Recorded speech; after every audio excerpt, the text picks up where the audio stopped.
Extreme fiction ক্লাসিক্সে আজ আপনার জন্য মহাতন্ত্র সাধক সুদিন কুমার মিত্র রচিত সত্য ঘটনা, অবিশ্বাস্য সত্য থেকে দুটি জ্বলন্ত কাহিনী, প্রতিহিংসা ও অন্যায়ের শাস্তি। শুনতে থাকুন ফিকশন ক্লাসিক্স।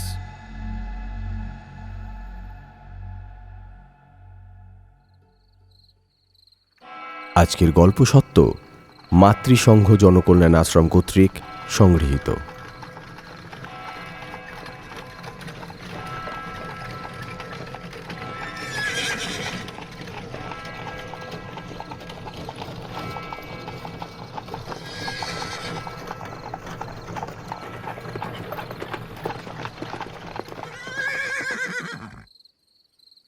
इब्राहिम,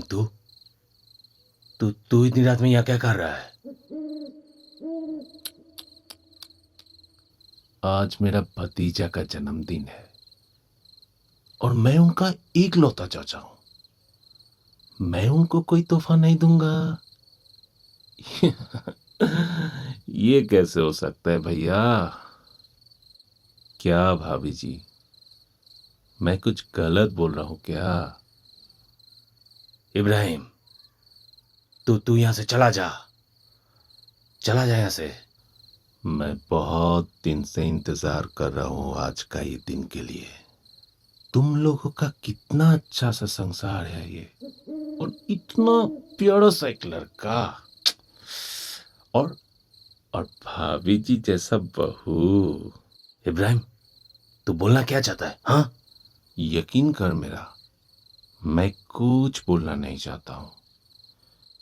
मेरे प्यारे भतीजे को मैं एक सुंदर सा तोहफा देकर यहाँ से चला जाऊंगा।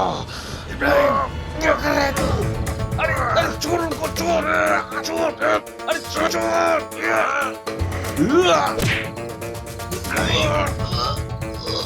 छोड़ मुझे, छोड़ दे।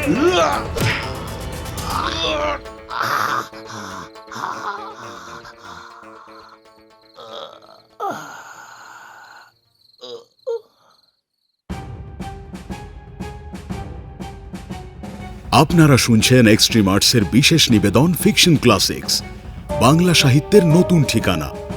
বাঙালি শুধুমাত্র সিনেমা দেখে না, সিনেমা শোনেও। এক্সট্রিম ফিকশন ক্লাসিক্সে আজ আপনারা শুনছেন মহাতন্ত্র সাধক শ্রী শ্রী সুদিন কুমার মিত্র রচিত সত্য ঘটনা অবলম্বনে প্রতিহিংসা। মহাসাধক সুদিন কুমার মিত্র জন্মগ্রহণ করেন 18 ফেব্রুয়ারি 1919 সালে ঝাড়খণ্ডের গিরিডিতে। পড়াশুনো কলকাতার স্কটিশ চার্চ স্কুল এবং পরে স্কটিশ চার্চ কলেজে। ছাত্রাবস্থাতে তিনি কবিগুরু রবীন্দ্রনাথ ঠাকুর ও সুভাষচন্দ্র বসুর মতন মহান মানুষের সান্নিধ্যে আসেন। 1943-এ তিনি কেন্দ্রীয় আবগারি দপ্তরে যোগদান করেন এবং অচিরেই অফিসার পদে নিয়োগ হন। যুগান্তর, শিশুসাথী, মৌচাক প্রভৃতি তৎকালীন প্রথম সারির বাংলা পত্রিকায় সুদিন কুমার মিত্র মহাশয়ের লেখা প্রকাশিত হয়। শ্রী শ্রী সুদিন কুমার মিত্র ছিলেন একাধারে সুবক্তা, সাহিত্যিক, দার্শনিক এবং তার সবচেয়ে বড় পরিচয়, তিনি আদ্যপ্রান্ত একজন মানব সেবক, যার জীবনের মূল মন্ত্রই মানব সেবা আর সারা দেশ তথা বিশ্বের বিভিন্ন প্রান্তে ছড়িয়ে থাকা অগণিত ভক্ত শিষ্যের পরমারাধ্য গুরুদেব। জনহিতে, জনসেবার্থে জাতি ধর্মের ভেদাভেদ দূর করতে তিনি প্রতিষ্ঠা করেন মাতৃসংঘ জনকল্যাণ আশ্রম। শ্রী শ্রী সুদিন কুমার মিত্র সম্পর্কে আরও বিশদে জানতে তার জীবনের উপর নির্মিত তথ্যচিত্রের লিঙ্ক ডেসক্রিপশনে দেওয়া রইল, সেই লিঙ্কে ক্লিক করে সেটি দেখে নিতে পারেন। 2 ফেব্রুয়ারি 1984 এই মহাসাধক অমৃতলোকে যাত্রা করেন। তার লেখা বইগুলির মধ্যে উল্লেখ্য দশমাতৃকা, যাদের সান্নিধ্যে এসেছি, 7 সাধকের কাহিনী, গুরুও প্রতীক্ষা করেন প্রভৃতি।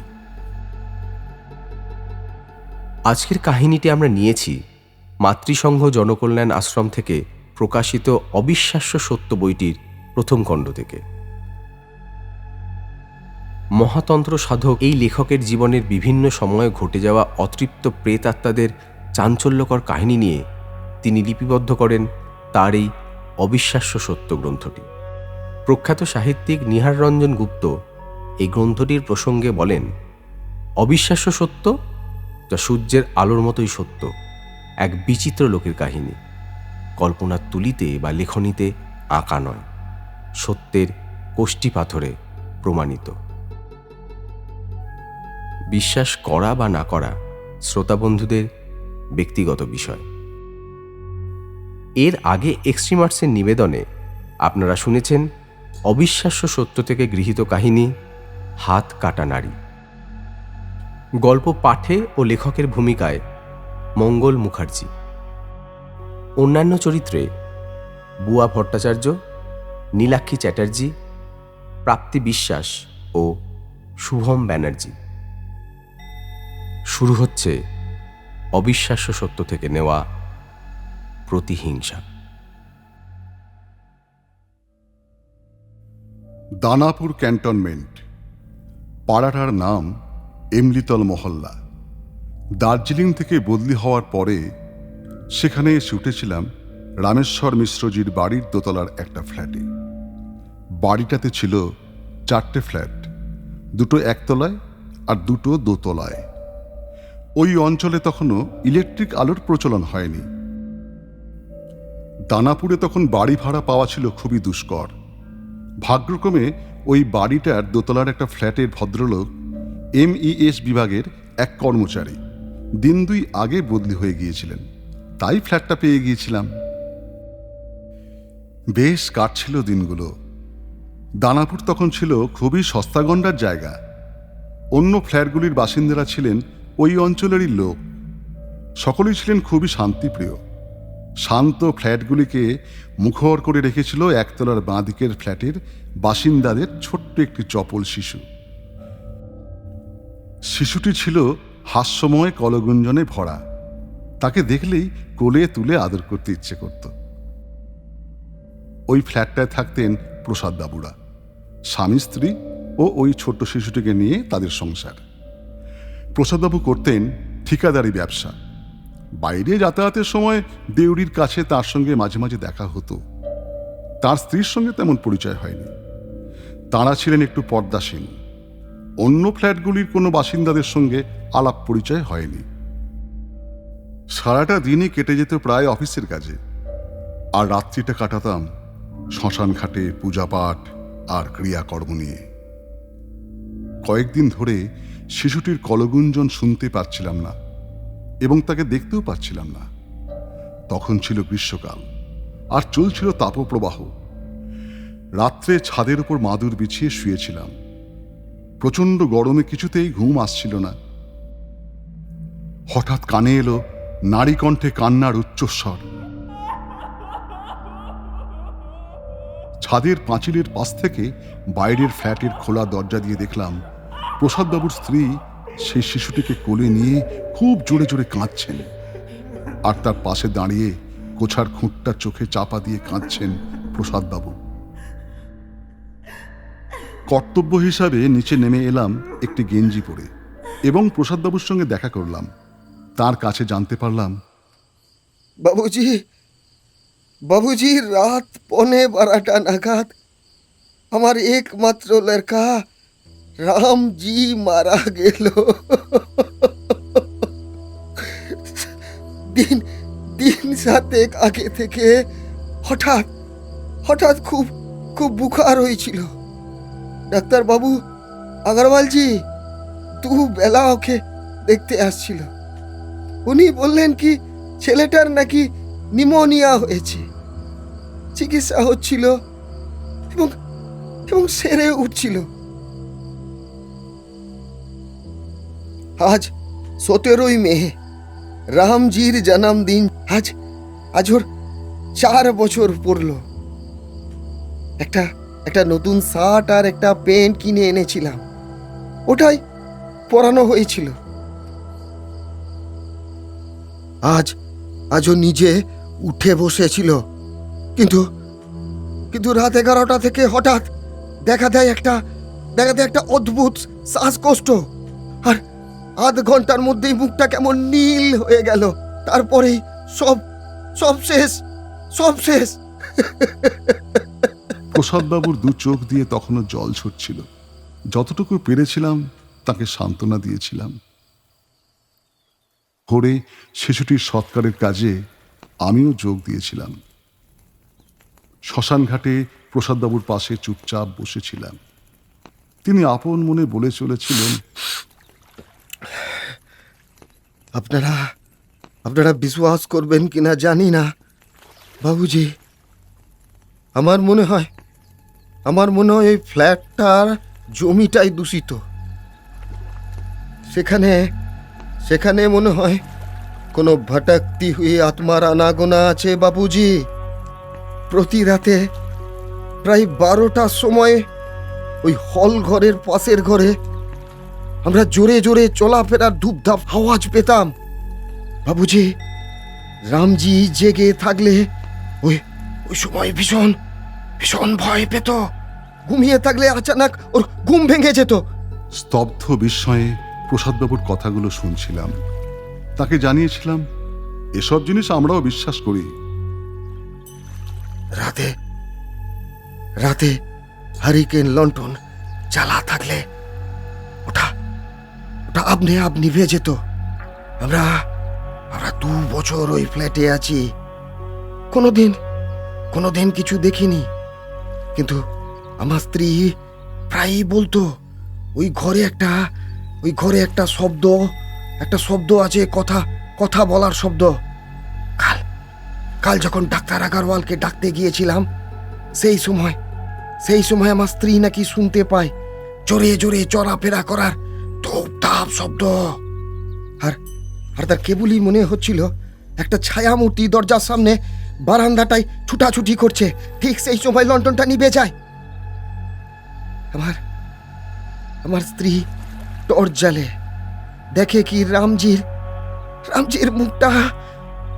মুখটা কেমন কালো হয়ে গিয়েছে, এবং তারপরেই ওর নড়াচড়া, শ্বাস প্রশ্বাস সব বন্ধ হয়ে যায়।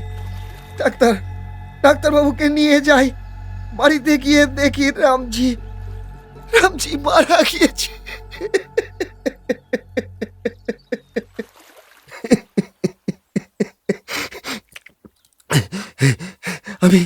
আমি হ্যারিকেন লন্ঠনটা জ্বালছিলাম, কারণ আমার স্ত্রী ভয়ে হ্যারিকেন জ্বালতেও পারেনি।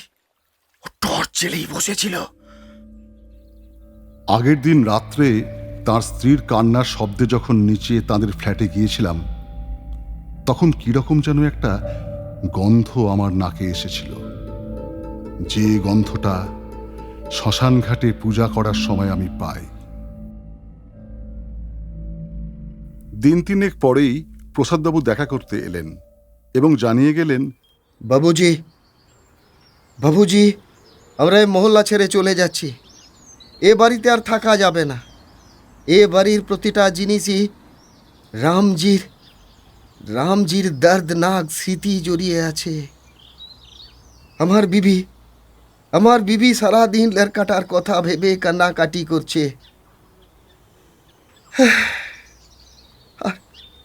আর এখানে থাকা যাবে না। চলি বাবুজি, ভালো থাকবেন। প্রসাদবাবুকে এগিয়ে দিতে গেলাম।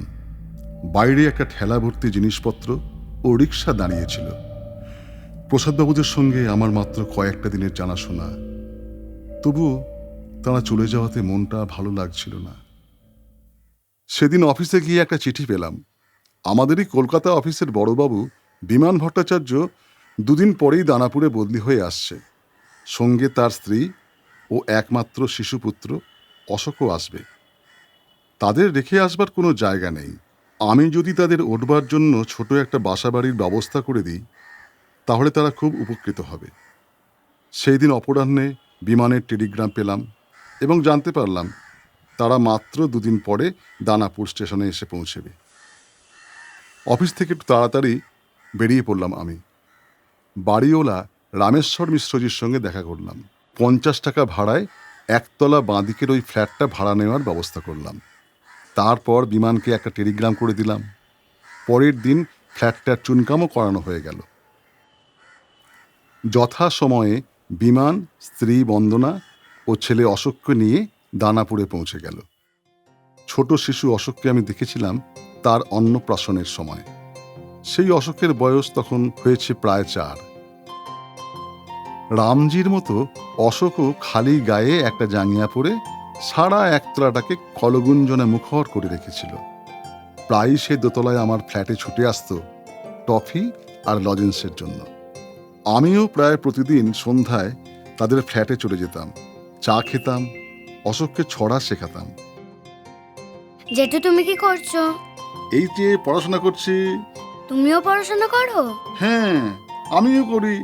তোমার পড়া হয়ে গেছে? হ্যাঁ, তাই তো এলাম। ও, তাহলে তোমায় এখন একটা ছড়া শেখাই, তুমি শিখবে? হ্যাঁ, কোন ছড়াটা শেখাবে? এই ভয় পেও না।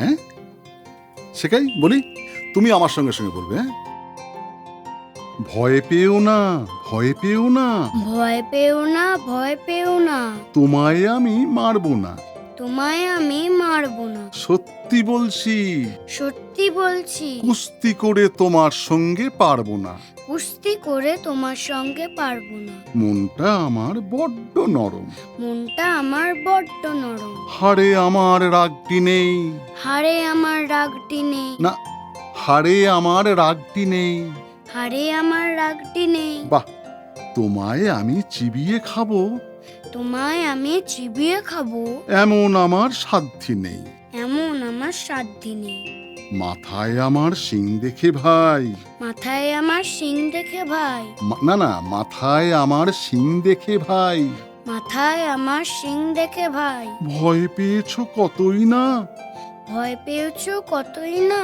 জানো না মোর মাথার ব্যারাম, জানো না আমার মাথা, না না না, জানো না মোর মাথার ব্যারাম, জানো না মোর মাথাম ব্যারাম, ব্যারাম মানে রোগ, বলো, জানো না মোর মাথার ব্যারাম, জানো না মোর মাথাম ব্যারাম, মাথার ব্যারাম, মাথার ব্যারাম, কাউকে আমি গুঁতোই না, কাউকে আমি গোতই না। বাহ। বিমান ও বন্দনা আমাকে দেবতার মতো ভক্তি করত। একদিন কথা প্রসঙ্গে বন্দনা বলেছিল, গুরুদেব, আমি কনভেন্টে বড় মেয়ে, কনভেন্ট হোস্টেলে থেকে মানুষ হয়েছি। ভূত প্রেতের আজগুবি গল্পে বিশ্বাস করি না, কিন্তু গরমে যেদিন রাত 11টা-12টা পর্যন্ত ঘুম হয় না, পাশের ঘরটায় শুনতে পাই হাঁটা চলার ধূপধাপ শব্দ। আমিও তখন গম্ভীর হয়ে গিয়েছিলাম। কয়েকদিন পরে সন্ধ্যায় চা খাওয়ার সময় বন্দনা জানিয়েছিল, আগামী 1 জুন অশোকের জন্মদিন, সে 4 বছরে পড়বে। ওদিন রাত্রে আপনার ডিনারের নিমন্ত্রণ রইল। আমিও অশোকের জন্য পাটনা থেকে একটা বেবি স্যুট কিনে রেখেছিলাম তার জন্মদিনে উপহার দেওয়ার জন্যে।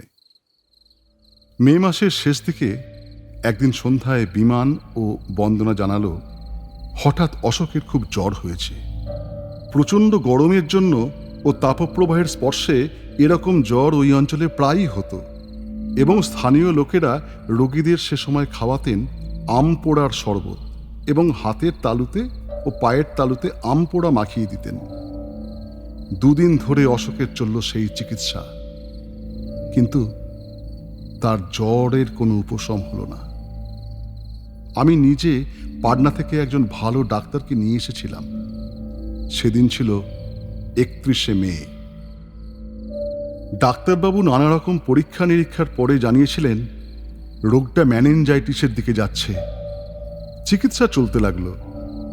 বন্দনা শিশুপুত্রের পাশে শুয়ে সারা রাত তার মাথায় পাখার বাতাস করেছিল, আইস ব্যাগ দিয়েছিল। 1 জুন ভোরে বন্দনা আমার ফ্ল্যাটে এসে জানালো, বাবা, বাবা দরজা খুলুন, বাবা, বাবা, গুরুদেব, বাবা, অশোক, অশোক চোখের পাতা খুলছে না। আর কাল রাত 11:30 থেকে এসে পাশের ঘরটায় সমানে কার জোরে জোরে চলাফেরার ধূপধাপ শব্দ। আমার কেবলই মনে হচ্ছে কি যেন ঘরের কোণের বারান্দাটা দিয়ে একটা ছায়া মূর্তি যাতায়াত করছে। আর কয়েকদিন ধরে ওই 11:30 12 নাগাদ হ্যারিকেন লণ্ঠনটা খালি নিভে যাচ্ছে।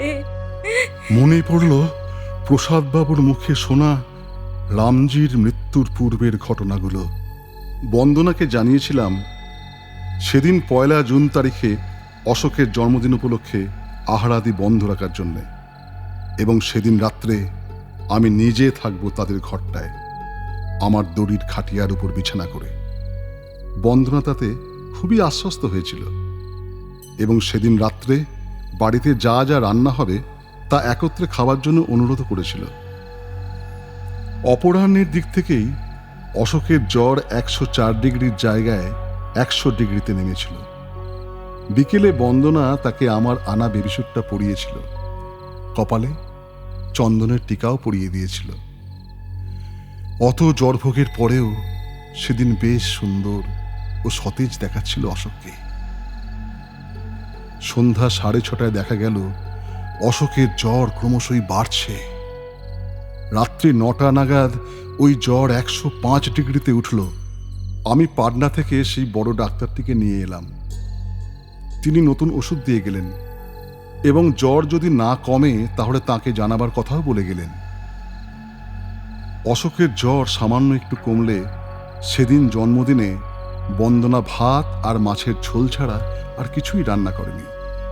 শুভ দিনটিকে স্মরণ করে শুধু তৈরি করে রেখেছিল সামান্য একটু পায়েস। অশোকের মুখে একটু পায়েস দেওয়ার পর আমরা সবাই ঝোল ভাত খেতে আরম্ভ করলাম।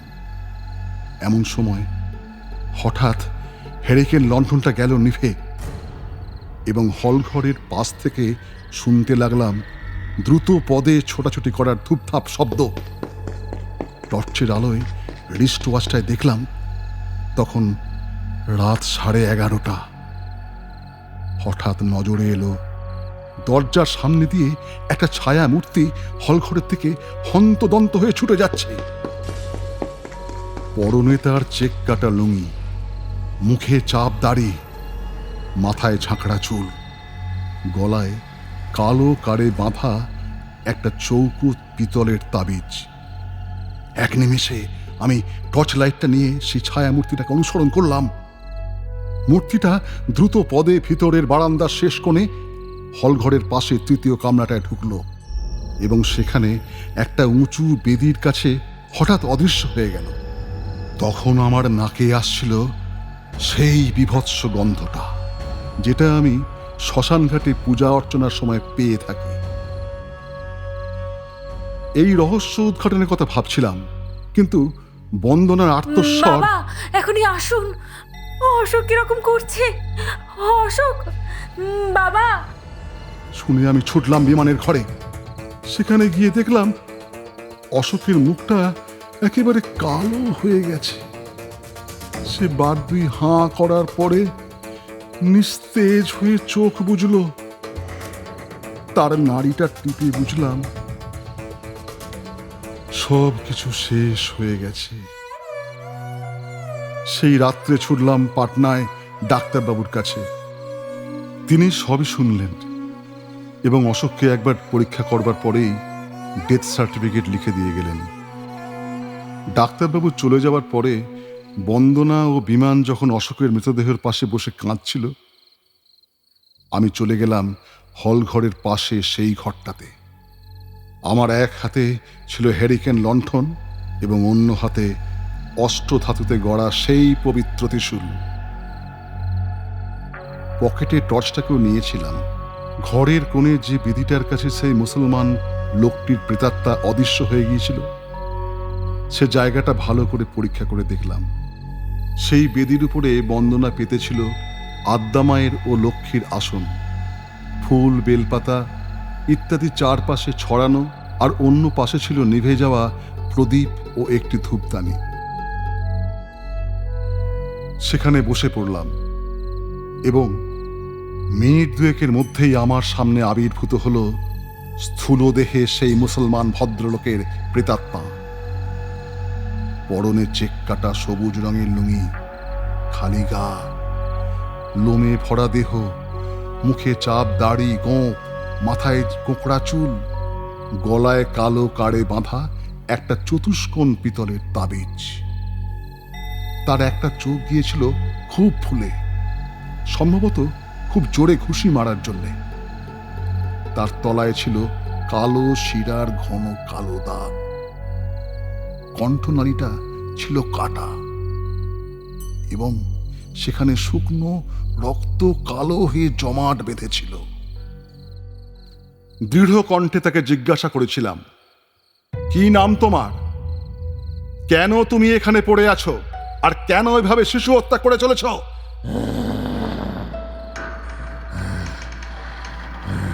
প্রেতাত্মাটা প্রথমে মুখটাকে বিকৃত করে আমাকে আক্রমণ করবার চেষ্টা করলো, কিন্তু ত্রিশূলটা তার সামনে তুলে ধরা মাত্র সে ভয়ে আড়ষ্ট হয়ে একেবারে দাঁড়িয়ে রইল। তারপর জানালো তার নাম ঈশা।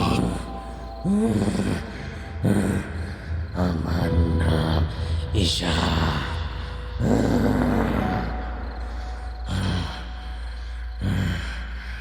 আমার পিতাজি এমনিতলের এই বাড়ি আর এই জমিন খরিদ করেছিল। পিতাজির ইন্তেকালের পর এই বাড়ির মালিক হই আমি আর আমার ছোটা ভাই ইব্রাহিম। ইব্রাহিমের একটা ছেলে ছিল, কিন্তু আমার কোনো বাল বাচ্চা হয়নি। ইব্রাহিম আর তার বিবি ফাতেমা খুব আশা ছিল কি আমার ইন্তেকালের পর তারা এই বাড়ির পুরো মালিক হবে। ইতিমধ্যে ইশাকের স্ত্রী মারা যায় এবং সে নিকাহ করে হামিদা বানু নামে এক বিধবা মহিলাকে। বছর দুই পরেই হামিদা বানুর গর্ভে জন্ম নেয় এক শিশু এবং সে ছিল ইশাক ও হামিদা বানুর নয়নের মণি। আদর করে তারা শিশুটির নাম রেখেছিল রফিক। প্রেতাত্মা বলে চলল, 2 সাল পর আমাদের একটা লড়কা হয়েছিল, তার নাম ছিল রফিক। রফিক আমাদের কলিজার টুকরা ছিল। রফিকের উপর ইব্রাহিম আর তার বিবি ছিল বহুত গুসা। হামিদা বানু এই জন্য রফিককে সব সময় বুকের মধ্যে আগলে রাখত। রফিকের স্বাস্থ্য ছিল খুব ভালো, ওকে দেখে বোঝা যেত না কেউ 3 বছরের।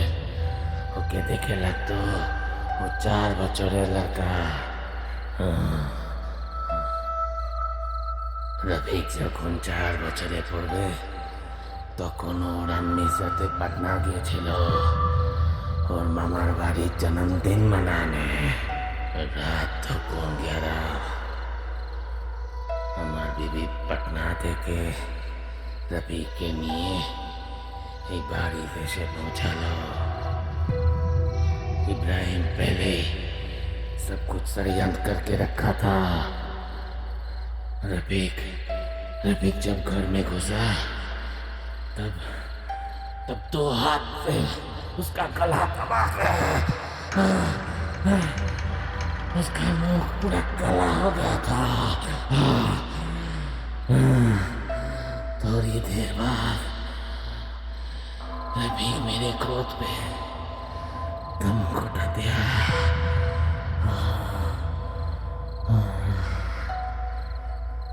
এরপর রফিককে নিয়ে যখন আমি বাড়ি ঢুকি তখন ইব্রাহিম আচানক আমার উপর ঝাঁপিয়ে পড়ে। এটার জন্য আমি একদম তৈরি ছিলাম না। আমার চোখে সজোরে একটা ঘুষি মারে। সেই ঘুষির জেরে আমি টলতে থাকি। আমার স্যার ঘুমতে থাকে চারিদিকে। কি হচ্ছিল আমি কিছু বুঝতে পারছিলাম না। আর अचानक एक चाकू से আমার কেটে দেয়। तभी मैं धीरे धीरे मौत की गोद में सो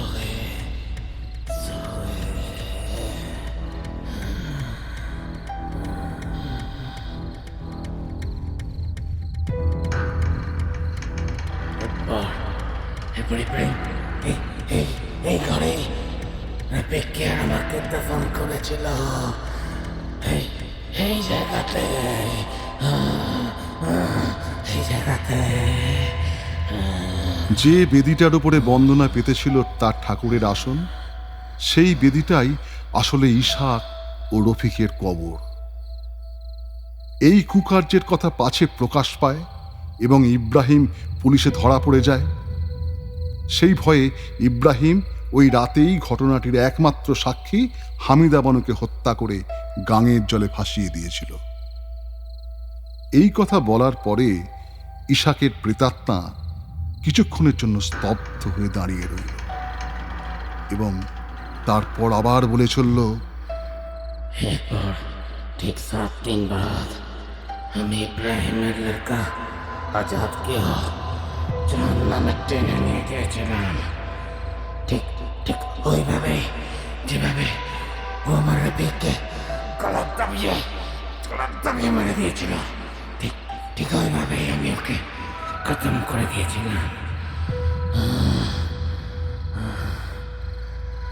এরপর এরপর এরপর ইব্রাহিম और तार बीवी रमेशा मिश्रा के बहुत ही कम दाम में ये भारी बिक्री करे ये देश ছেড়ে চলে গেছিল।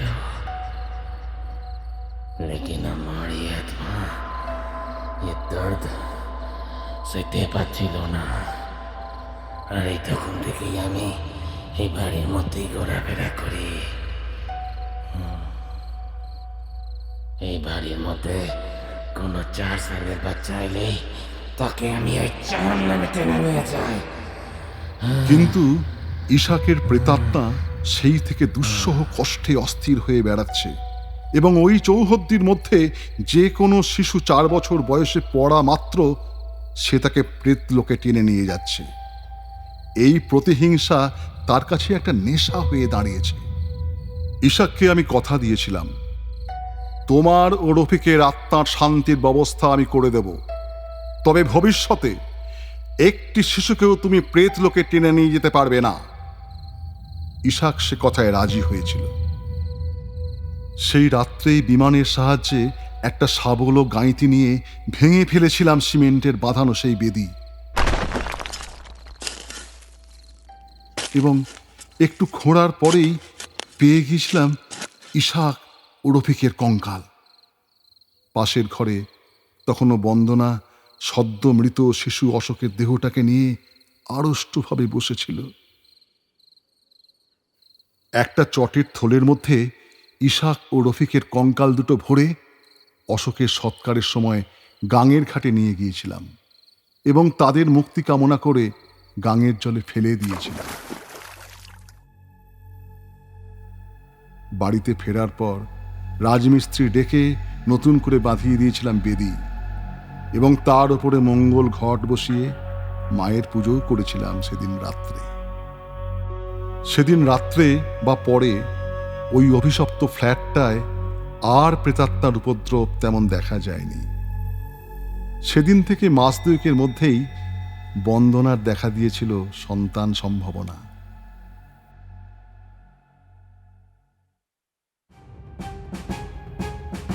এক্সট্রিম ফিকশন ক্লাসিক্সে আজ আপনারা শুনলেন মহাতন্ত্র সাধক শ্রী শ্রী সুদিন কুমার মিত্রের রচিত সত্য ঘটনা প্রতিহিংসা।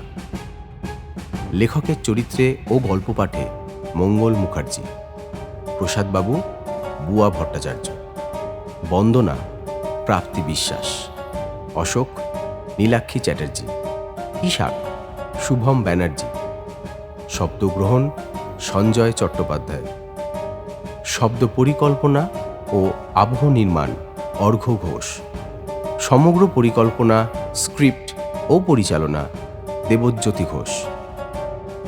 গল্পের সূত্রধার আমি রূপম রায়। খুব তাড়াতাড়ি আরও অজস্র গল্পের সম্ভার নিয়ে ফিরবে এক্সট্রিম আর্টসের বিশেষ নিবেদন এক্সট্রিম ফিকশন ক্লাসিক্স। কাহিনীটি সত্য ঘটনা অবলম্বনে, বিশ্বাস বা অবিশ্বাস শ্রোতাদের ব্যক্তিগত বিষয়।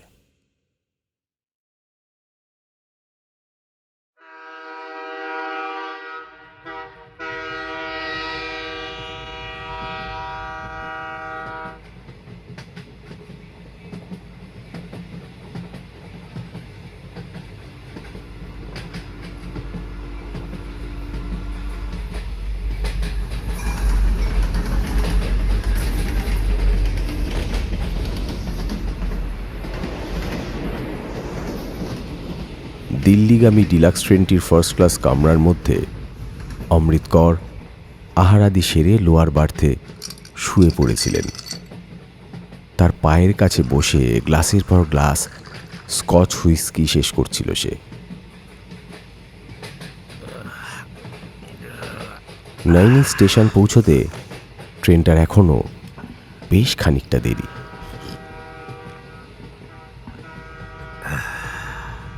আবারও মদের গ্লাসটা এক চুমুকে নিঃশেষ করে তার লোলুপ দৃষ্টি গিয়ে পড়েছিল অমৃত করের সুঠাম ফর্সা নরম সুন্দর দেহটার উপর।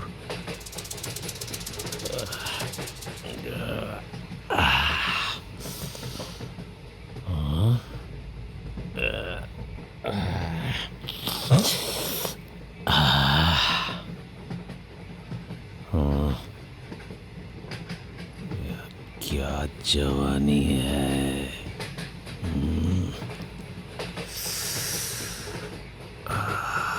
লোকটার চোখে মুখে তখন ফুটে উঠছিল প্রবল উত্তেজনার কামাশক্তি।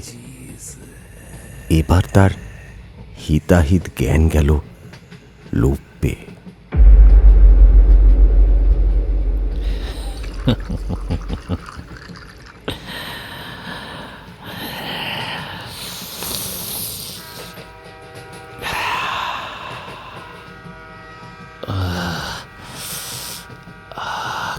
क्या सुंदर पैर है आप भाभी। ये आप क्या कर रहे हैं? रोकिए मत भाभी, तुम्हारी जैसी सुंदर लड़की सबकी किस्मत में थोड़ी मिलता है। आज ऊपर वाला मेरे किस्मत में लिखा है, वैसा मौका कैसे छोड़ दे भाभी। देखिए, एक पैर भी आगे मत आइएगा, वरना मैं सबको बुला लूंगी। अरे बेवकूफ औरत, ये चलती हुई रेलगाड़ी में, ये फर्स्ट क्लास बुकिंग कोच में कौन आएगा तुम्हें बचाने? हाँ? ये ट्रेन जर्नी का अब मजा ले मेरे साथ जाने मन। मजा ले। मैं सब बता दूंगी आपके दोस्त को। ये बात किसी की कानों तक नहीं पहुंचना चाहिए, समझा? कितने गंदे हैं आप। मैं तो सोच ही नहीं पा रही हूँ कि कोई इंसान इतना जानवर कैसे हो सकता है। अरे तू समझ गई ना? हाँ, बोल बोल, समझ गई ना? हाँ? छोड़ दे मुझे,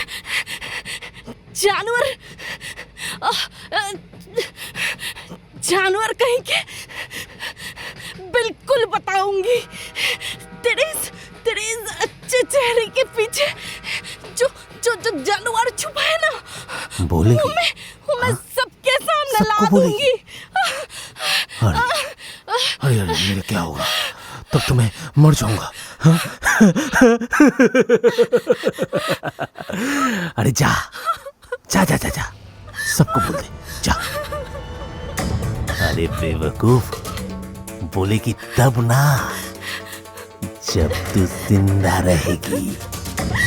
आज मैं तुझे खत्म कर दूंगा।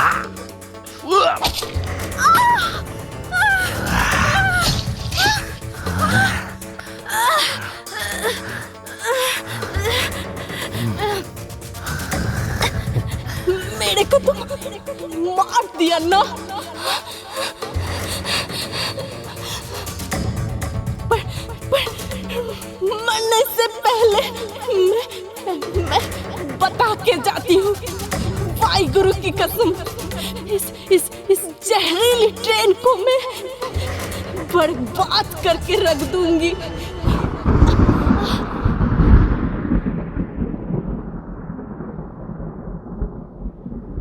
মদের নেশা কেটে এখন চোখে মুখে আতঙ্ক লোকটির।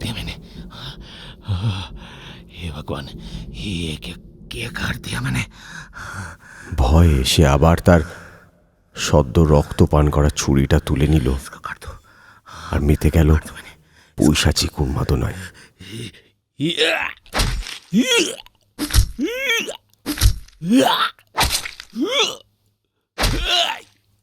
অমৃতের শরীরের ঊর্ধ্বাংশ পিস পিস করে কাটতে লাগলো। এক মুহূর্তে অমৃতকরের সুন্দর দেহখানা ক্ষতবিক্ষত হতে লাগলো। রক্তে ভেসে যাচ্ছে সারাটা পার্থ।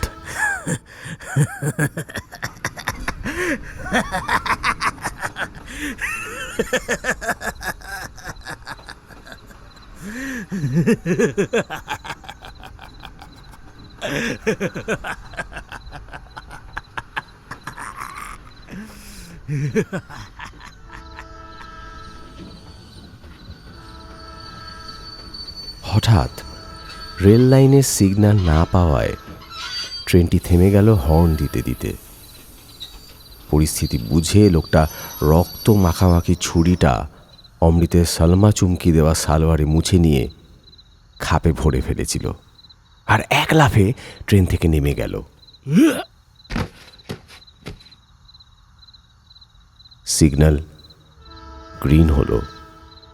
ট্রেন আবার চলতে শুরু করলো।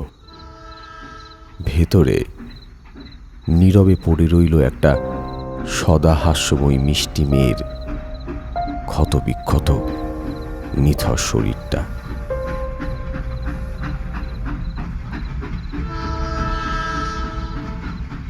গতি বাড়ছে সুপার ডিলাক্স এক্সপ্রেসের। নৈনি স্টেশন আর বেশি দূর নয়, কিন্তু একই লাইনে এত স্পিডে ওভাবে একটা মালগাড়ি ছুটে আসছে কেন? দুটো ট্রেন দুদিক দিয়ে ছুটে আসছে প্রচন্ড জোরে।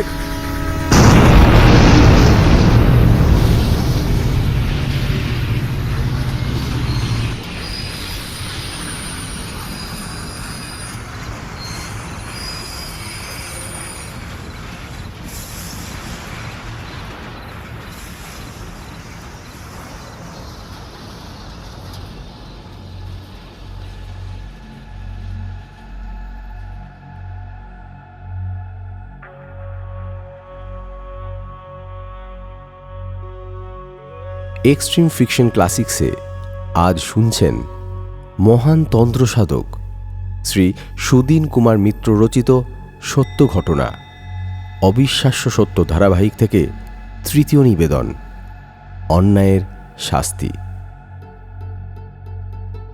যার লেখা দিয়ে ফিকশন ক্লাসিক্সের পথ চলা শুরু। ভারতবর্ষব্যাপী অগণিত ভক্ত শিষ্যের গুরুদেব শ্রী সুদিন কুমার মিত্র জন্মগ্রহণ করেন 1919 সালের 18 ফেব্রুয়ারি। মাতৃসাধকের জীবনের মূল উদ্দেশ্যই ছিল মানব সেবা ও সমাজের বস্তা পচা কুসংস্কারগুলিকে দূরীকরণ করা। 1984 সালের 2রা ফেব্রুয়ারি সাধকের জীবনাবসান ঘটে। শুরু হচ্ছে অবিশ্বাস্য সত্য থেকে তৃতীয় নিবেদন, অন্যায়ের শাস্তি।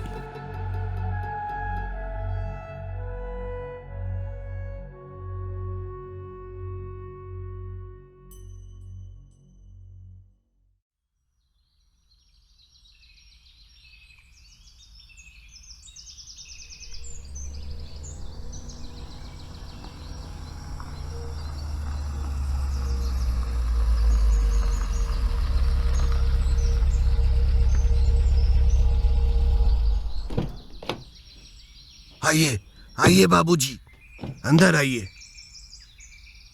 ड्राइवर साहब का जो सामान है मुझे दे दो। आइए बाबूजी, बाबूजी इधर आइए। সে আজ খুব বেশি দিন আগেকার কথা নয়। পাঞ্জাবের জেলা শহর গুরুদাসপুরে পৌঁছলাম বিকেল 6টার পরে। তখন গ্রীষ্মকাল, সূর্য তখনও অস্ত যায়নি। সার্কিট হাউসের রিজার্ভ করা ঘরে চৌকিদার আমাকে নিয়ে গেল। ঘরের দেওয়ালগুলো থেকেও তখন আগুনের তাপ বের হচ্ছিল। ঘরের মধ্যে সেই গরমে বসবার উপায় ছিল না। হাত মুখ ধুয়ে বাইরের বারান্দায় ইজি চেয়ারে এসে বসে পড়লাম। ক্রমে সূর্যাস্তের পর রৌদ্রের তাপটা একটু কমল। তখন সার্কিট হাউসের সামনে এসে দাঁড়ালো স্থানীয় স্বাস্থ্য বিভাগের একটা সরকারি জিপ। জিপ থেকে নামলেন একজন সর্দারজি এবং তার পেছনে নামলেন স্যুট বুট পরা এক ভদ্রলোক। बाबूजी, एक बंगाली डॉक्टर बाबू आपके साथ मिलने आए थे। आपके पास भेज दूं? হ্যাঁ, ভেজ দো। এক ভদ্রলোক এসে আমার সামনে দাঁড়ালেন। মাফ করবেন মিস্টার মিত্র, একটু বিরক্ত করতে এলাম। আরে ঠিক আছে, বসুন। আপনাদের এখানের গরমটা তো দেখছি সাংঘাতিক। হ্যাঁ, এই গ্রীষ্মকালটা এই হয়। এই বুলাকে সিং, और एक গ্লাস লস্যি ले आओ। হ্যাঁ, আপনার নামটা? এই দেখেছেন, পরিচয়টাই দেওয়া হয়নি। আমার নাম ডাক্তার অমিয় চ্যাটার্জি। আমি সিভিল সার্জন। স্থানীয় হসপিটালের পাশেই আমার কোয়ার্টার। এই বছর 3 হলো আমি এখানেই আছি। চৌকিদার আর আর্দালির কাছে শুনলাম কলকাতা থেকে এক বাঙালি অফিসার আসছেন ইন্সপেকশনে। তাই আর দেখা করার লোভ সামলাতে পারলাম না। আপনার নামটা আগেই শুনেছি। আমার মিসেসকে বলায় উনি বায়না ধরলেন যেন আজই আপনাকে নিয়ে আমার কোয়ার্টারে হাজির করি। পরনে তখন আমার লাল লুঙ্গি আর একটা লাল রঙের হাতকাটা জামা, সেটাও ঘামে ভিজে গিয়েছিল। সন্ধ্যা নামতে গরম একটু কমল। আমি বাথরুমে গিয়ে স্নান সেরে নিজের ঘরে গিয়ে জিনিসপত্রগুলো বাক্স থেকে বের করতে লাগলাম। পূজার সরঞ্জাম আর আমার নিত্য সঙ্গী মহাশক্তিশালী অষ্টধাতুর ত্রিশূল ও পূজার আসন ঘরের এক কোণে পেতে ফেললাম। পরদিন সকালে ডাক্তার অমিয় চ্যাটার্জির বাড়িতে গিয়ে পড়লাম। আরে হ্যাঁ, আসুন আসুন মিস্টার মিত্র, এই আমার স্ত্রী। নমস্কার গুরুদেব। কলকাতা থেকে এত দূর আসতে অসুবিধা হয়নি তো? আমি কলকাতা থেকে ডাইরেক্ট এখানে আসছি না মা, এলাহাবাদে ছিলাম, ওখান থেকেই এই গুরুদাসপুরে। তা আমাকে গুরুদেব বলে ডাকার কারণ? শিলিগুড়িতে আমার পিস্তুত দিদির বাড়ি। দিদি জামাইবাবু তো আপনারই দীক্ষিত শিষ্য। তাদের কাছ থেকে আপনার কথা অনেক শুনেছি। ওরা তো গুরুদেব বলতে অজ্ঞান। আমাকে আপনার ওই দশমাতৃকা বইটা একবার পড়তে দিয়েছিল। আমি তো মুগ্ধ হয়ে গেছি।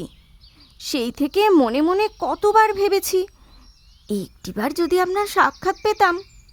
কেমন আশ্চর্য দেখুন, কালই ও এসে বলল মিস্টার এসকে মিত্র আসছেন আমাদের গুরুদাসপুরে। ব্যাস, আর পায় কে? আপনার আশাতে যে কি খুশি হয়েছি। মিস্টার মিত্র, এই আমার কন্যা। অমিয় বাবুর মেয়ে আমার পায়ে হাত দিয়ে প্রণাম করল। আমি তাকে জিজ্ঞাসা করলাম, কি নাম মা তোমার? চৈতালি। বেশ নাম।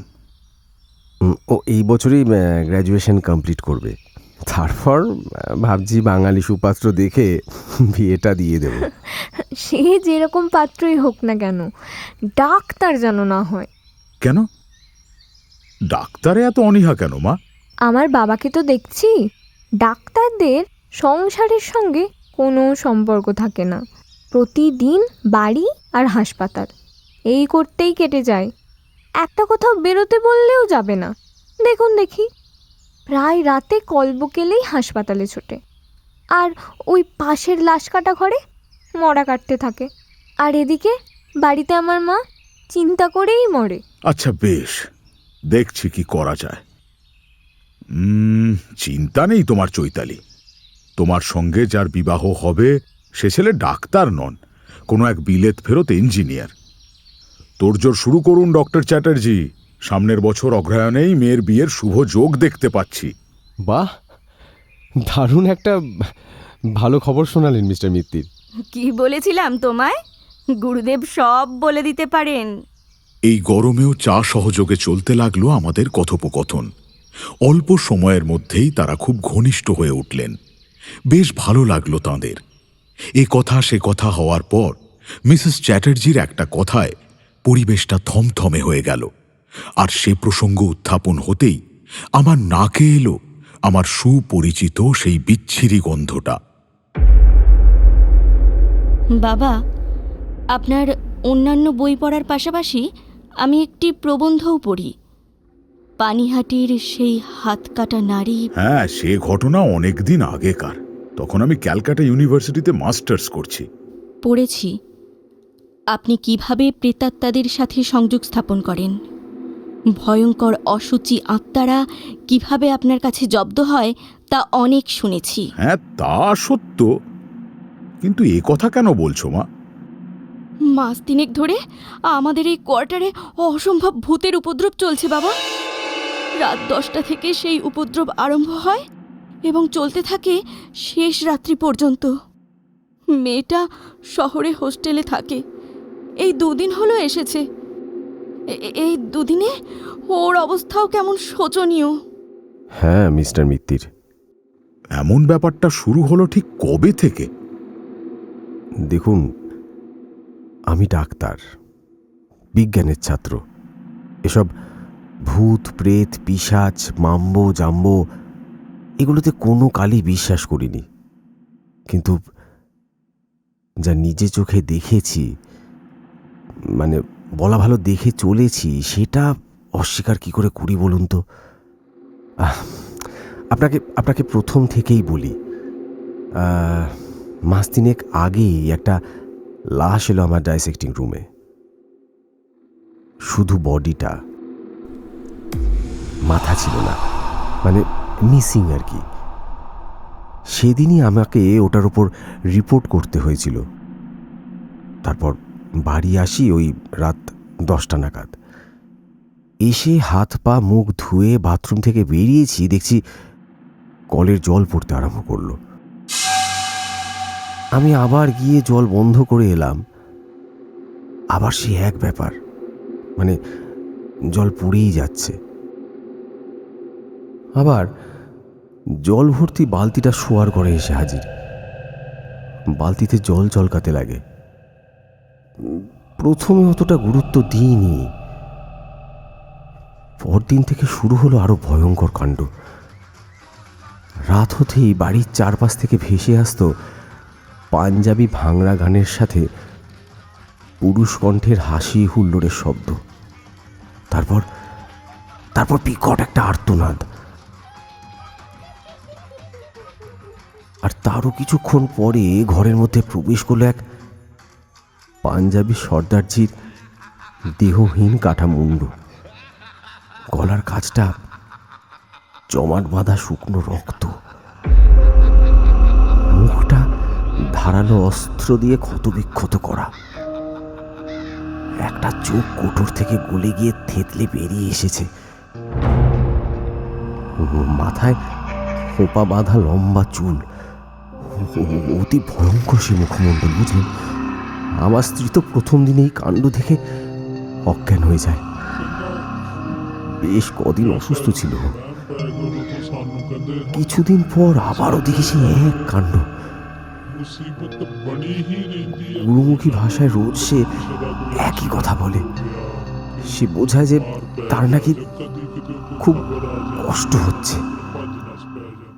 আবার যখন সাদা দাঁতগুলোকে কড়মড় করে ঘষতে ঘষতে সেই মুন্ডটা ভয়াবহ দৃষ্টিতে তাকায়,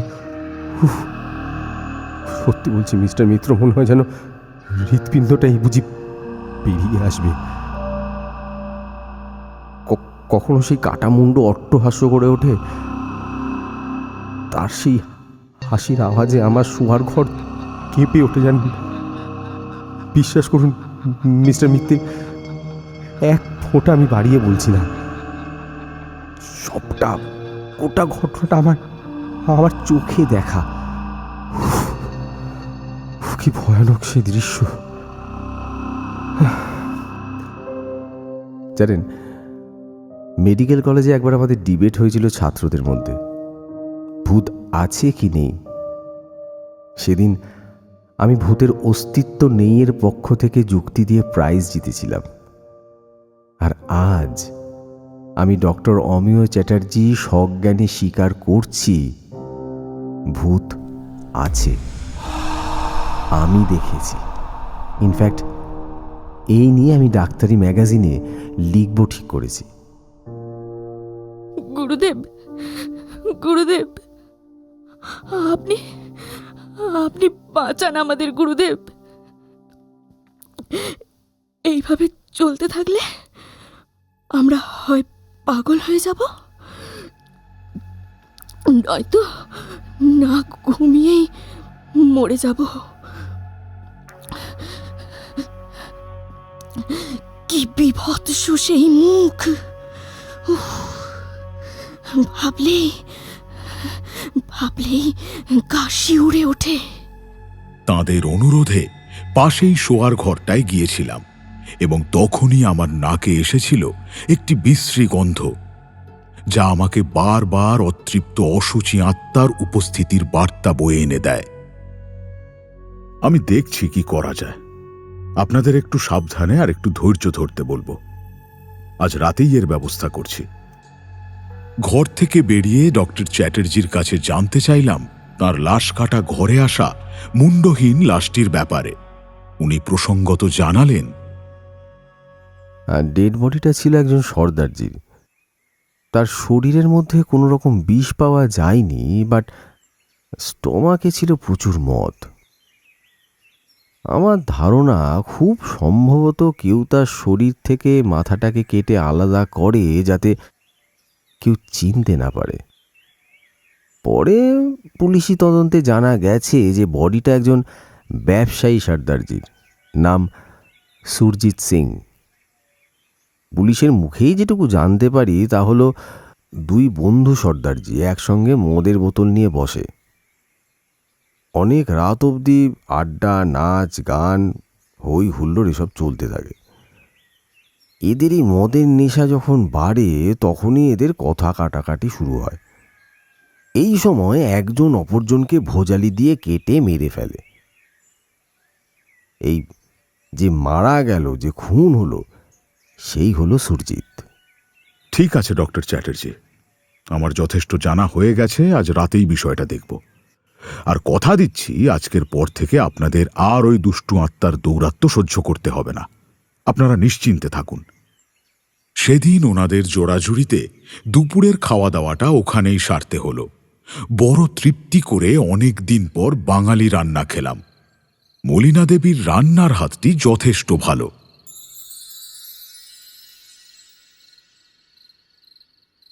সন্ধ্যা হয়ে গেছে অনেকক্ষণ। গুরুদাসপুরের সার্কিট হাউসে ফিরে এলাম। ক্রমে নিস্তব্ধ হয়ে এলো চারিদিক।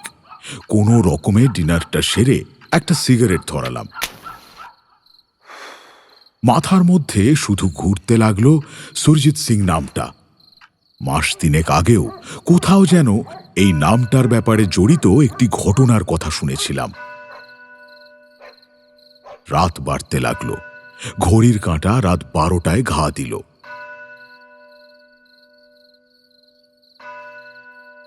এবার হয়েছে সময়।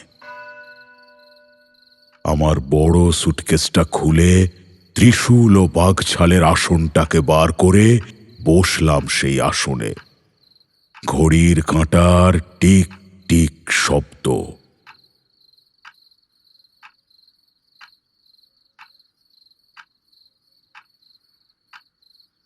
এক মনে স্মরণ করছি আমার আজকের আলোচ্য আত্মাকে। ঘরের বাতাস ভারী হচ্ছে। সেই বিশ্রী গন্ধটা পাচ্ছি নাকে। ক্রমেই সে গন্ধ বাড়ছে। 1 সেকেন্ড, 2 সেকেন্ড।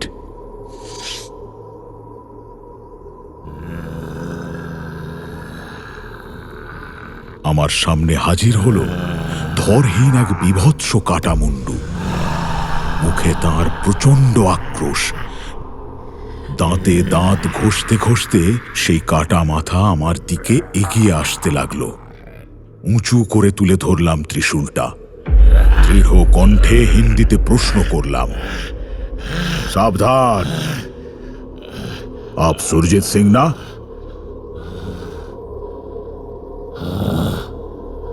अब ठीक ही पहचाना बाबूजी। मैं बहुत तकलीफ में हूँ बाबूजी, बहुत तकलीफ में हूँ। मेरे को बचाइए, मेरे को बचाइए। आपके पास तो बहुत क्षमता है, आप ही मुझे ये दर्द से छुटकारा दे सकते हैं। तुम वो बेचारे लोगों को परेशान क्यों कर रहे हो?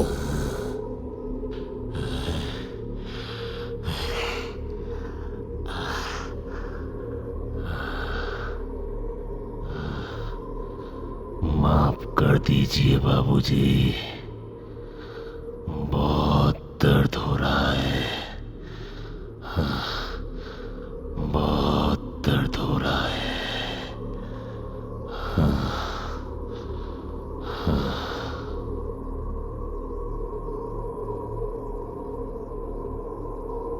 আমি এই গুরদাসপুরের কাছে একটা ছোটাসা শহরে কাপড়ের বিজনেস করতাম। আমার ঘনিষ্ঠ বন্ধু প্রীতম সিং, প্রায়ই যেতাম ওদের বাড়ি।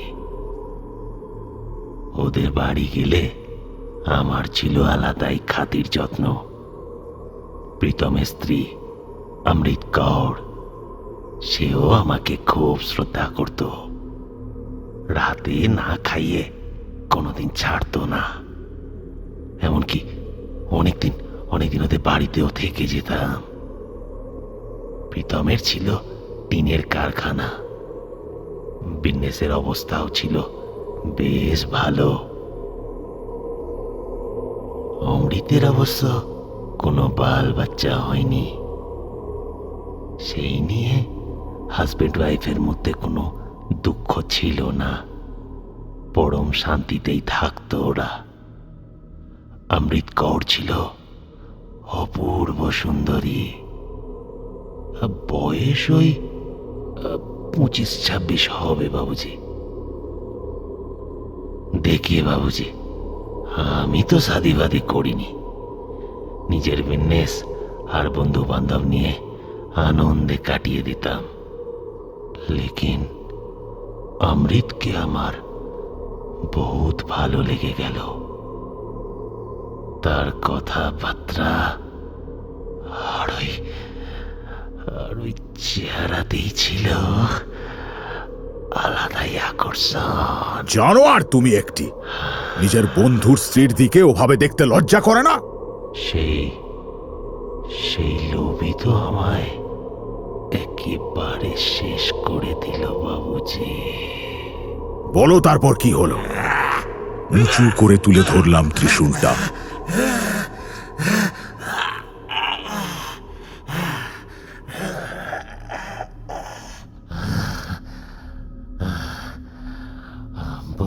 বলছি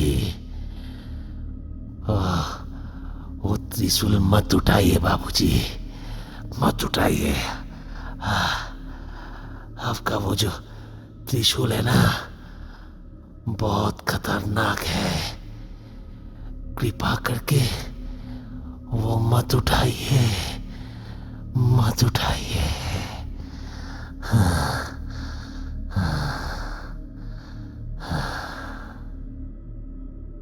অমৃত কৌর তখন তার বাপের কাছে ছিল ভাদুইতে। অমৃতের বাবার মির্জাপুরের কাছে কার্পেটের অনেক বড় কারখানা ছিল। অমৃত সেখানে মাস 3 থাকার পর প্রীতম ব্যস্ত হয়ে পড়ে তাকে কাছে নিয়ে আসার জন্য। কিন্তু বিজনেসের কাজে এতটাই ঝামেলার মধ্যে ছিল যে সে নিজে গিয়ে তার বিবিকে আনবে সে উপায় ছিল না। তখন প্রীতম আমাকে অনুরোধ করে অমৃতকে নিয়ে আসবার জন্য। আমিও আর দেরি না করে পরের দিনই বেরিয়ে পড়ি। ভাদুইতে অমৃতের বাপের বাড়িতে যেতেই আমার খুব খাতির যত্ন করেন ওর মা বাবা সবাই। দুদিন ওখানে থাকার পর অমৃতকে নিয়ে ডিলাক্স ট্রেনের ফার্স্ট ক্লাসে গুরুদাসপুরে ফিরে আসছিলাম। আর সেই ট্রেনেই ঘটালে জঘন্য কাণ্ডটা। এরপর যা ঘটেছিল সব যেন আমি আমার চোখের সামনে দেখতে পাচ্ছিলাম।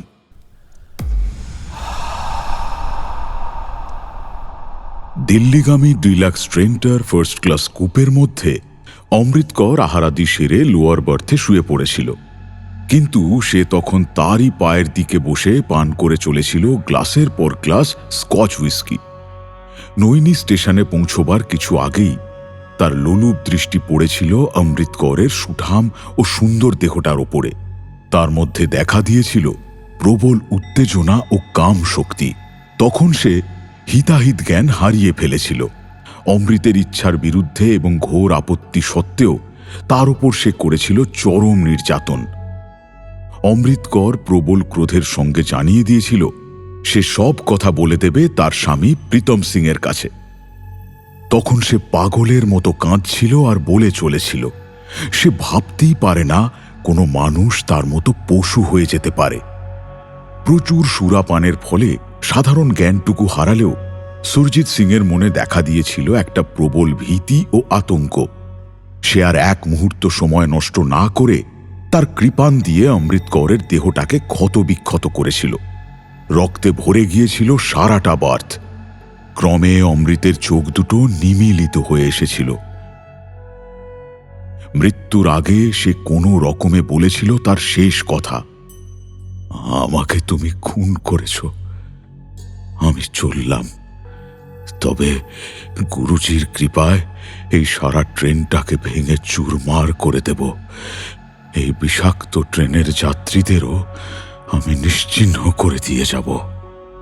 मरने से पहले मैं बता के जाती हूँ, वाहिगुरु की कसम, इस जहरीली ट्रेन को मैं बर्बाद करके रख दूंगी।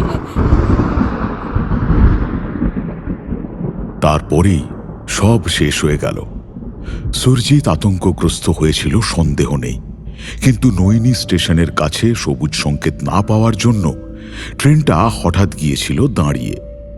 সেও তার রক্তমাখা কৃপাণটাকে অমৃতের সলমা চুমকি দেওয়া সালোয়ারে মুছে নিয়ে খাপে ভরে ফেলেছিল এবং এক লাফে ট্রেন থেকে নৈনি স্টেশনের সামনে নেমে গিয়েছিল। নেশার ঘোরে তার মাথাটা তখন মাঝে মাঝে ঘুরছিল।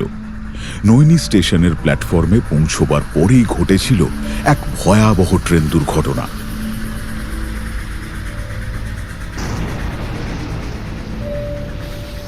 একটা মালগাড়ি এসে ডিলাক্স ট্রেনটাকে মেরেছিল প্রবল ধাক্কা। সারাটা এলাকা কেঁপে উঠেছিল এক প্রচণ্ড শব্দে। নৈনি স্টেশনের প্ল্যাটফর্মটাও ভূমিকম্পের মতো কাঁপতে আরম্ভ করেছিল। সে আতঙ্কের সঙ্গে দেখেছিল ডিলাক্স ট্রেনের ইঞ্জিনটা গিয়েছিল উল্টে এবং সেই সঙ্গে ৫-৬টা বগি উল্টে পড়ে ভেঙে চুরমার হয়ে গিয়েছিল। সেই যে বগিটাতে ছিল সেটাও গিয়েছিল সম্পূর্ণ দুমড়ে ও মুচড়ে। তারপর সারাটা এলাকা জুড়ে উঠেছিল যাত্রীদের প্রবল আর্তনাদ। সুরজিতের নেশার ঘোর তখন গিয়েছিল ছুটে। আতঙ্কগ্রস্ত হয়ে সে শুধু ভাবছিল অমৃতের শেষ কথা। অমৃত বলেছিল, वाहिगुरु की कसम, इस जहरीली ट्रेन को मैं बर्बाद करके रख दूंगी। বিষাক্ত ট্রেনটাকে ভেঙে চুরমার করে দেব। তার স্পষ্ট মনে আছে সেদিন ছিল রবিবার, তারিখটা সম্ভবত 10ই অক্টোবর। সেই লাইনে ট্রেন চলাচল বন্ধ হয়ে গিয়েছিল। পরে জানা গিয়েছিল শতাধিক যাত্রী সেই ট্রেন দুর্ঘটনায় মারা গিয়েছিল এবং কয়েক শত যাত্রী প্রবলভাবে আহত হয়েছিল। প্রেতাত্মা আবার বলে চলল, আমি সেই রাতেই কোনো রকমে ওয়েটিং রুমে কিছুক্ষণ বিশ্রাম নিয়েছিলাম। নেশার ঘোরে আর ঘুমে আমার তো চোখ বুজে আসছিল, কিন্তু চোখ বুঝবার উপায় ছিল না। কাতারে কাতারে রেলকর্মী, পুলিশ, অফিসার আর লোকজনের ভিড়ে সারাটা স্টেশন তখন সরগরম হয়ে উঠছিল। ভেবেছিলাম পায়ে হেঁটেই সেখান থেকে এলাহাবাদ চলে যাব, কিন্তু শক্তি ছিল না আর। পরদিন সকালে দেখলাম সারা এলাকাটা জুড়ে উঠেছে কান্নার রোল। কত মানুষের হাহাকার বাবুজি। আমি তো নরকের কীট আছি না? তো এই যে এত বড় দুর্ঘটনা ঘটে গেল, এত মানুষ মারা গেল, তার কি হবে বাবুজি? তার কি হবে? প্রেতাত্মার গলায় এমন কথা শুনে মনটা দুলে উঠল। তবে তার সামনে সে ভাব একবারের জন্যও প্রকাশ করলাম না। একজন নিপীড়িতা নারীর মৃত্যু যন্ত্রণায় মুখ থেকে বের হওয়া অভিশাপ মিথ্যে হওয়ার সম্ভাবনা কম। এই অভিশাপের শিকার হতে হলো এক গোটা ট্রেন ভর্তি যাত্রীদের। চোখের সামনে আবারও দেখতে পেলাম মাস 3 আগে ঘটে যাওয়া সেই রেল দুর্ঘটনার মর্মান্তিক দৃশ্যপট। এলাহাবাদ স্টেশনও তখন ছিল লোকে লোকারণ্য। দলে দলে লোক ছুটেছিল নৈনির দিকে আত্মীয় বান্ধবদের মৃতদেহ শনাক্তকরণের জন্য। মৃত আত্মীয়দের কান্নায় ভেঙে পড়েছিলেন সবাই। আহতদের দলে দলে এলাহাবাদ, মির্জাপুর, কানপুর প্রভৃতি জায়গায় হাসপাতালে নিয়ে যাওয়া হচ্ছিল। দিন 2 সেখানে থাকার পর সে একটা ট্রেনে কোনো রকমে ফিরে এসেছিল গুরুদাসপুরে। দিন 4-5 পর কোনো রকমে গুরদাসপুর ফিরে আসি। প্রীতমের বাড়ি গিয়ে দেখি সেখানে তালা বন্ধ। ওর কারখানায় যাই, ভাবলাম সেখানে হয়তো ও থাকবে। লেকিন সেখানে যাওয়া মাত্রই কারখানার লোকেরা ভূত দেখার মতো চমকে ওঠে আমায় দেখে। তারাও খবর পেয়েছিল। দেশ জুড়ে তখন ট্রেন অ্যাক্সিডেন্টের খবর ছড়িয়ে পড়েছে। ভেবেছিল আমিও বুঝি তাতেই মরেছি। প্রীতম কিন্তু সেখানে ছিল না। জানতে পারি সে অ্যাক্সিডেন্টের খবর পাওয়া মাত্রই ছুটেছে অমৃতের কথা ভেবে। তোমার বন্ধুর শ্বশুর মশাই মানে অমৃতের বাবার নাম কি সুরবেন্দর সিং? হ্যাঁ বাবুজি। এবার বলো, তোমাকে কে খুন করল? তোমার বন্ধু প্রীতম? আমার প্রশ্ন শুনে ওই ধরকাটা মুন্ডুটা ভীষণ আর্তনাদ করে উঠল। এক চোখে আগুন ভরা দৃষ্টি, আর অন্য চোখটা থেঁতলে গিয়ে মনিটা বেরিয়ে এসেছিল। সাদা দাঁতগুলো ঘষতে ঘষতে আমার দিকে এগিয়ে আসতে লাগলো। সেই তীব্র মরা পচা গন্ধে দম বন্ধ হয়ে যাওয়ার উপক্রম। কি ভয়ানক সে দৃশ্য! সাধারণ মানুষের স্বচক্ষে সে দৃশ্য সহ্য করা বা পরে না দেখলে বিশ্বাস করা দুই কঠিন। আমিও আর এক মুহূর্ত বিলম্ব না করে আমার অষ্টধাতুর বহু মন্ত্রপ্রুত জাগ্রত ত্রিশূলটা কাটা মাথার কপালে চেপে ধরতেই আবারও আর্তনাদ করে নিস্তেজ হল প্রেতাত্মা। প্রেতাত্মা ক্লান্ত কণ্ঠে আবার বলে চলল, ঘটনার মাসখানেক পর একদিন প্রীতম আমাদের বাড়িতে হাজির হয়। তার সেই রূপ দেখে বড় মায়া হলো। উস্কো খুস্কো চুল, মুখে অনেক দাড়ি, ময়লা জামা কাপড়। আমি তাকে বাড়ির ভেতরে নিয়ে যাই। ওর শোক ভোলাতে মদের বোতল নিয়ে আসি। অনেক পুরনো কথা এটা সেটা হচ্ছিল আমাদের মধ্যে, আর একের পর এক মদের গ্লাস ফাঁকা করছিলাম আমরা। জানি না কেন কথা বলতে বলতে বুঝতে পারি প্রীতম কিভাবে বুঝে গেছে রেল দুর্ঘটনায় নয়, অমৃত মরেছে আমার জন্য। ওর মৃত্যুর জন্য দায়ী আমি। প্রীতম আচানক এক মদের বোতল নিয়ে সজোরে আমার মাথায় মারে। আমার তখন চোখের সামনে সবকিছু অন্ধকার হয়ে আসে। তারপর এক বজালি বের করে আমায় খুন করে দেয়।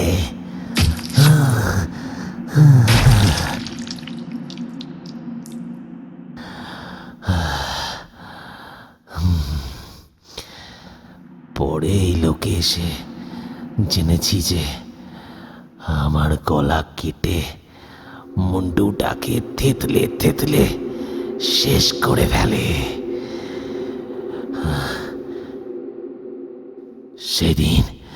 সেদিন ওটা প্রীতম ছিল না বাবুজি, প্রীতম ছিল না। প্রীতমের শরীরে ঢুকেছিল অমৃতের প্রেতাত্মা।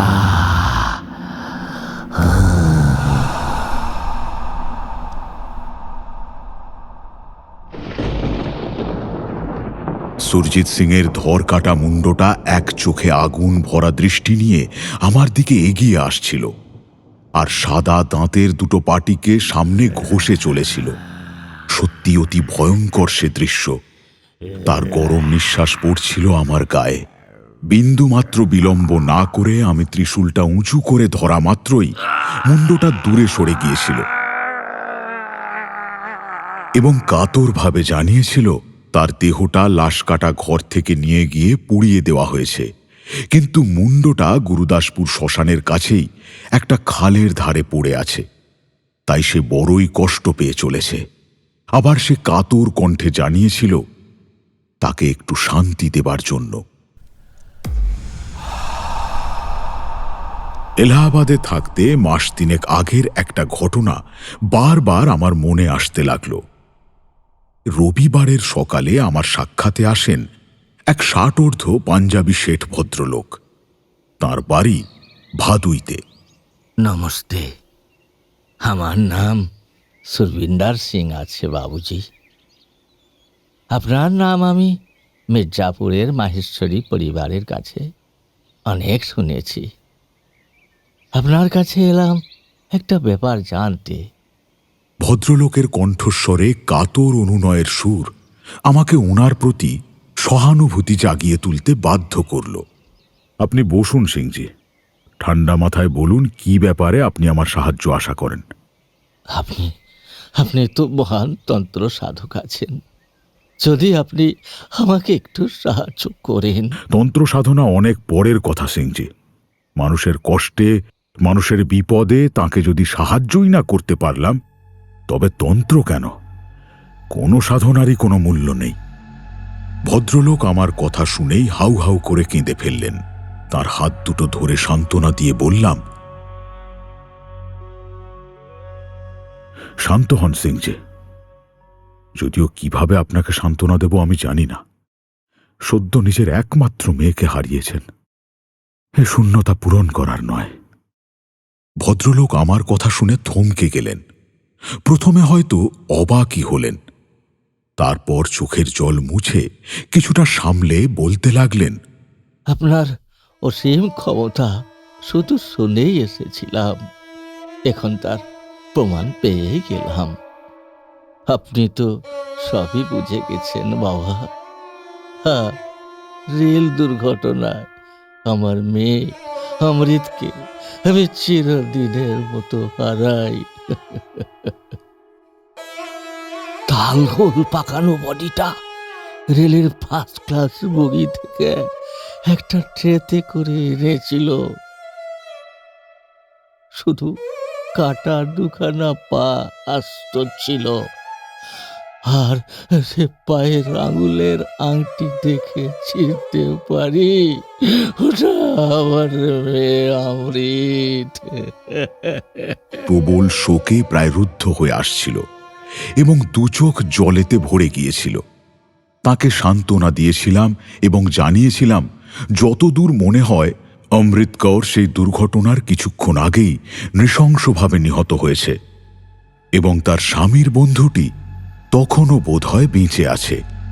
সুরিন্দর সিং তখনও নির্বাক, শুধু রুমাল দিয়ে চোখ মুছে চলেছিলেন তিনি। একটু থেমে তিনি বলেছিলেন,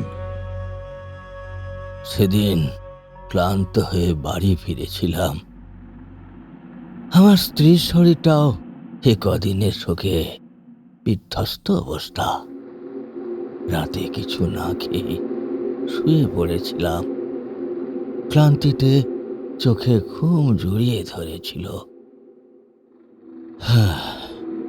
কিন্তু আচমকা একটা গোঙানি নারী কণ্ঠে একটা কাতরোক্তি শুনে ঘুমটা আমার ভেঙে গেল। বেশ বুঝতে পারলাম এই কণ্ঠস্বর আমরা চিনি। এ আমাদের মেয়ে অমৃতের গলা। সে প্রবল আক্রোশে বলছিল, वाहिगुरु की कसम, इस जहरीली ट्रेन को मैं बर्बाद करके रख दूंगी। সেদিন রাতে আমার আর আমার স্ত্রীর ঘুম তো আর হয়নি। তারপর থেকে রোজ রাতে ওই একই কাণ্ড। কখনো তীব্র যন্ত্রণার আর্তনাদ, আর বললে বিশ্বাস করবেন কিনা জানি না, ছাদের কোণ থেকে ঝুলছে এক জোড়া নরম ফর্সা পা। যে দুটো পা রেলের হাসপাতাল থেকে আমাকে দেখানো হয়েছিল। আমি আর আমার স্ত্রী স্পষ্ট দেখলাম সেই পা ছাদের এক কোণ থেকে অন্য কোণে সরে সরে যাচ্ছে, ওই একইভাবে দোল খেতে খেতে। বুঝলাম, ও আপনারই মেয়ে। অমৃতের শুধু হাঁটুর নিচ থেকে কাটা পা দুটো, বাকি বডিটার তো সেভাবে কোনো অস্তিত্ব ছিল না। ছিন্ন ভিন্ন হয়ে গেছে বাকি শরীর, আর তার অতৃপ্ত প্রেতাত্মাটা ভয়ঙ্কর যন্ত্রণায় হাহাকার করে ঘুরছে। একটু বসুন আপনি। সেদিনই পূজায় বসে সিংজি ও তাঁর স্ত্রীর জন্য দুটি রক্ষা কবচ দিয়েছিলাম এবং জানিয়েছিলাম আপনাদের মেয়ের প্রেতাত্মার শান্তির ব্যবস্থা করব। আপনাদের আর ওই ভয়ঙ্কর পরিস্থিতিতে রাত কাটাতে হবে না। বেশ বুঝেছিলাম ভাদুইতে সিংজি এর বাড়িতে প্রেতাত্মার উপদ্রব আর গুরুদাসপুরে সুরজিৎ সিংয়ের ধর কাটা মুন্ডের ঘনিষ্ঠ সংযোগের কথা। পরের দিন খুব সকালে চলে গিয়েছিলাম গুরুদাসপুর শ্মশানে। তখন ভোর 5টা। গ্রীষ্মের রোদ তখন দেখা দিতে আরম্ভ করেছিল। শ্মশানের ধারে দেখেছিলাম একটা সরু খাল। সেই খালের জল দিয়ে গ্রামবাসীরা চাষের ক্ষেতে সেচের কাজ করত। সেই সময় খালটা ছিল শুকনো, তাতে জল ছিল না। খালের মধ্যে নেমে পড়েছিলাম এবং এক ধারে একটা উঁচু মতো ঢিপি দেখে দু হাতে চাপ দিয়ে নাড়াতেই তার তলায় পেয়েছিলাম একটা নরমুণ্ড। দৃঢ় সন্দেহ হয়েছিল সেই মুণ্ড নিশ্চয়ই সুরজিৎ সিংয়ের। সেটাকে ব্যাগের মধ্যে ভরে সার্কিট হাউসে নিয়ে এসেছিলাম এবং সেদিন রাত্রে আবার সুরজিৎ সিংয়ের ধরকাটা মুণ্ডটা এসেছিল এবং কাতরভাবে অনুরোধ করেছিল আমি যেন দয়া করে তার একটু শান্তির ব্যবস্থা করি। আবারও রাতে পূজার বাঘ ছালে উপবেশন করে অমৃত কৌরের প্রেতাত্মাকে ডেকে আনলাম। সেই কাটা দুটো নরম ফুলের মতো পা আর তার উপরের অংশটা কালো ছায়ার মতো এক নারী মূর্তি আমার সম্মুখে হাজির হল। তীব্র যন্ত্রণায় সেও খুব কষ্ট পাচ্ছে।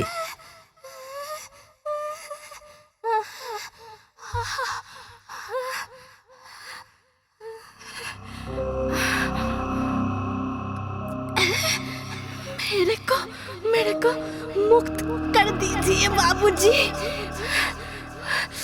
बहुत दर्द हो रहा है।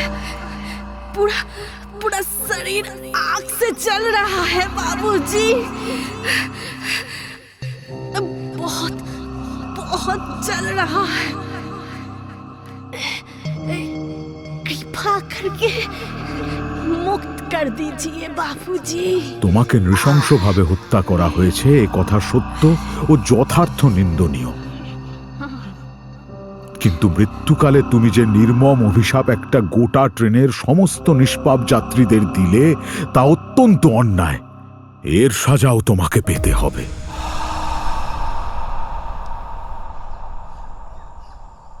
পরের দিন সকালে বাসে রওনা হয়েছিলাম এবং আমার সঙ্গে সুটকেস বেডিং ছাড়াও চলেছিল ব্যাগের মধ্যে ভরা সুরজিৎ সিংয়ের সেই মুন্ড। এলাহাবাদে ফেরার পর সেই মুন্ডটাকে পরের দিন চুপি সারে দারাগঞ্জ শ্মশানে নিয়ে গিয়ে পুড়িয়ে এসেছিলাম এবং মায়ের কাছে প্রার্থনা জানিয়েছিলাম সুরজিৎ সিংয়ের প্রেতাত্মা যেন কোনো গৃহী পরিবারে আর গোলমাল না করে, এবং সেই সঙ্গে তার আত্মার শান্তি কামনা করেছিলাম। অমৃত কৌরের প্রেতাত্মার জন্য সেদিন পূজা করেছিলাম এবং মায়ের কাছে তার আত্মার শান্তি কামনা করেছিলাম।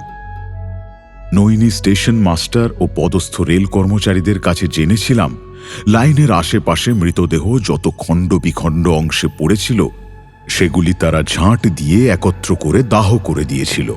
ওই মৃতদেহের টুকরোগুলির মধ্যে বিচ্ছিন্ন অবস্থায় পাওয়া গিয়েছিল এক জোড়া নরম পা। সে দুটিকেও সেই সময় তারা জ্বালিয়ে দিয়েছিল।